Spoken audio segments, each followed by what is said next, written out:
Hola, ¿cómo están? Espero que estén súper bien. Soy Claudia y hoy vengo con la séptima entrega de la historia legislativa del aborto en los Estados Unidos.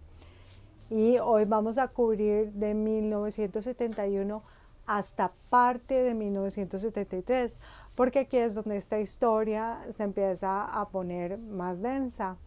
Esta era la necesidad de separar la historia universal legislativa del aborto de la historia legislativa del aborto en los Estados Unidos, porque esta última está muy bien documentada. Bueno, y antes de empezar, un chistecito. Igual no tiene nada que ver con el tema. Llega la esposa de Pepe y le dice a Pepe, Pepe, cómprame una alfombra. Y él le dice, ah, no, de eso nada. Tú vuelas en escoba como tu mamá. Y bueno, comenzamos.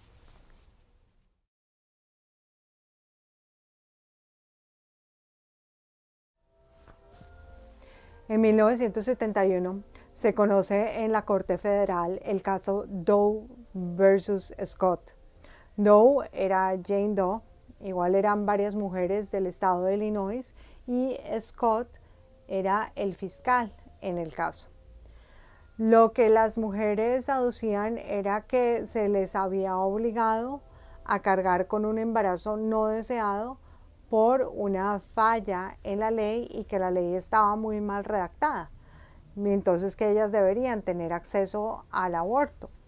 Lo que decía la ley era que se prohibía el aborto excepto en aquellos casos en los cuales era hecho por un médico en un hospital o en cualquier otro recinto médico para preservar la vida de la madre.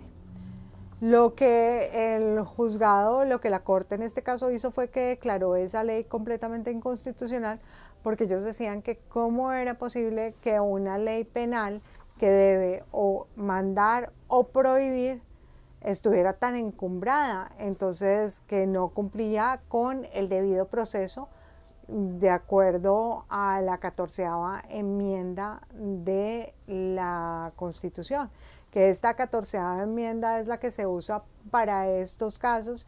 Igual esta 14ª enmienda, que es de 1868, después de la Guerra Civil, eh, comprende lo que es el debido proceso, la ciudadanía, la igualdad de derechos y los privilegios y las inmunidades. Unos 10 días después, entonces, un abogado del condado de Cook de Illinois apela esta decisión y gana el caso y se vuelve a instaurar la ley en el estado de Illinois.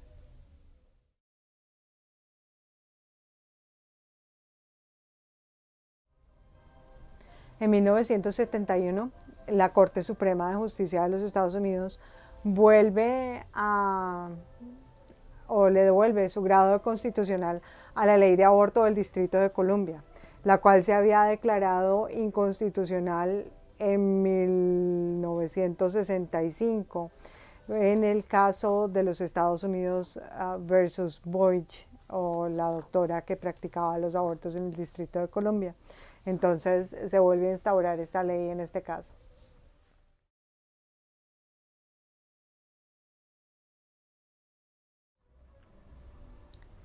El 22 de marzo de 1972, el Congreso aprueba lo que se conoce como ERA, o la Equal Rights Amendment, o la enmienda de los derechos igualitarios, que también va con la enmienda número 14 dentro de la cláusula de la protección de la igualdad. Entonces, lo que decía o lo que dice esta enmienda de los derechos igualitarios es que hay igualdad entre los sexos, y esto se empezó a ver desde 1921, ¿sí? Y sobre todo igualdad en lo que se refiere a propiedad, divorcio y empleo. En esta fecha, el 22 de marzo de 1972, el Congreso la aprueba y la manda a los estados para que los estados la ratifiquen. Y tenían como fecha límite el 22 de marzo de 1979 y esta fecha se extendió hasta el 30 de junio de 1982 porque habían ciertos estados que no querían aprobar, pero finalmente ya fue aprobada y ratificada lo que se conoce como la enmienda de los derechos igualitarios, algo que preocupó mucho en ese momento a los detractores del aborto o de la interrupción artificial del embarazo, porque pensaron muchos que esta enmienda de la igualdad de derechos iba a ser usada justo con esos fines o para aprobar leyes pro aborto.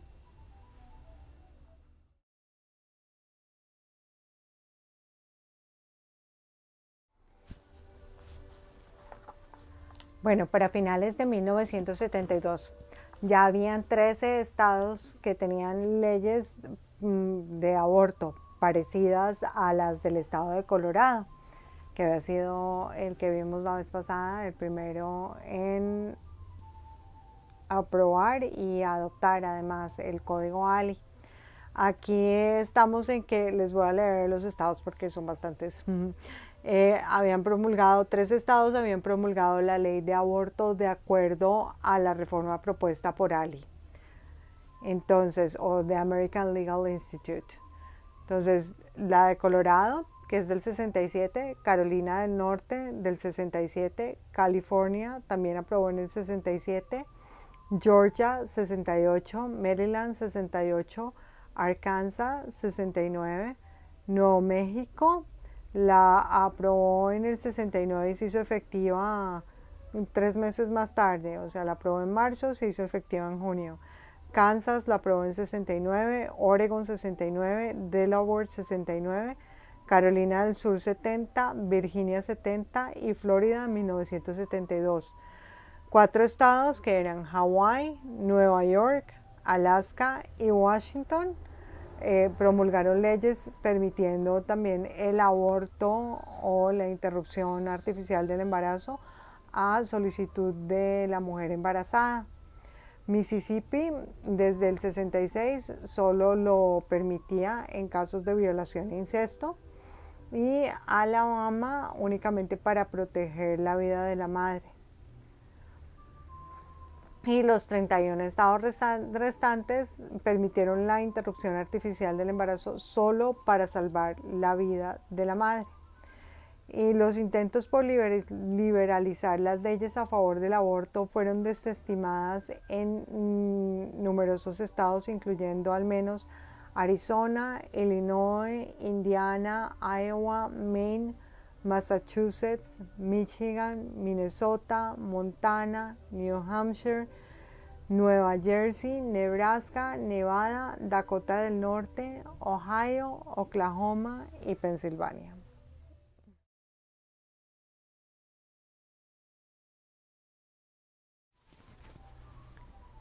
En 1972, la Corte conoce del caso Eisenstadt versus Bayard, que es como la continuación del caso Griswold de 1965.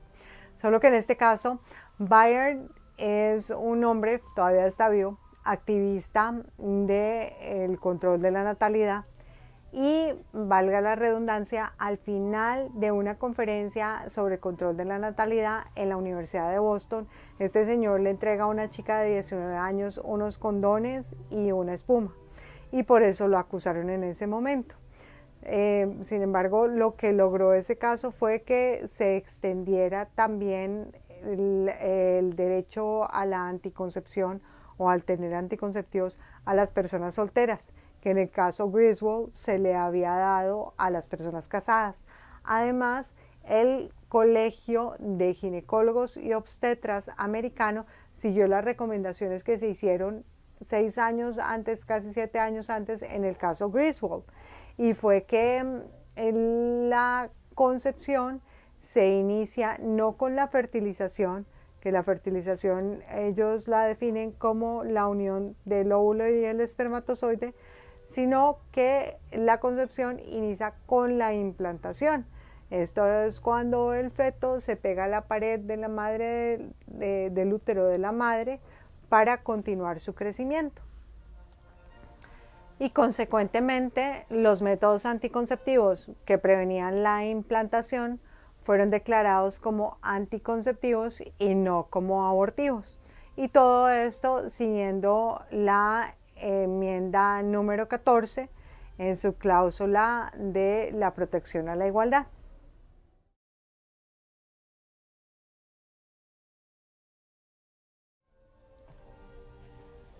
En 1972 nace uno de los grupos pro vida que hoy continúan y son muy importantes. Ellos tienen una amplia influencia o una gran influencia de la Iglesia Católica y ellos son de US Coalition for Life. De hecho, dentro de sus proyectos de investigación que cubren un amplio espectro de preocupaciones pro vida, incluyen aborto, anticoncepción, esterilización, control de la población, eutanasia, eugenesia, experimentación fetal, trasplante de órganos vitales, educación sexual en las aulas, homosexualidad y pornografía. Ellos se consideran a sí mismos como el grupo pro vida con más tiempo de servicio en estos temas y en investigación. Bueno, hasta aquí por el día de hoy. Los invito para nuestra próxima entrega. No alcanzamos a llegar a 1973, vamos a continuar con 1972 y finales de 1972 para dar paso a 1973. Si te gustó este video, dale un like. Si es la primera vez que estás por aquí, suscríbete a este canal Legal Mind para que te enteres cada vez que subamos un video. Y muchísimas gracias. Nos vemos pronto con más paz y justicia. Felicidades.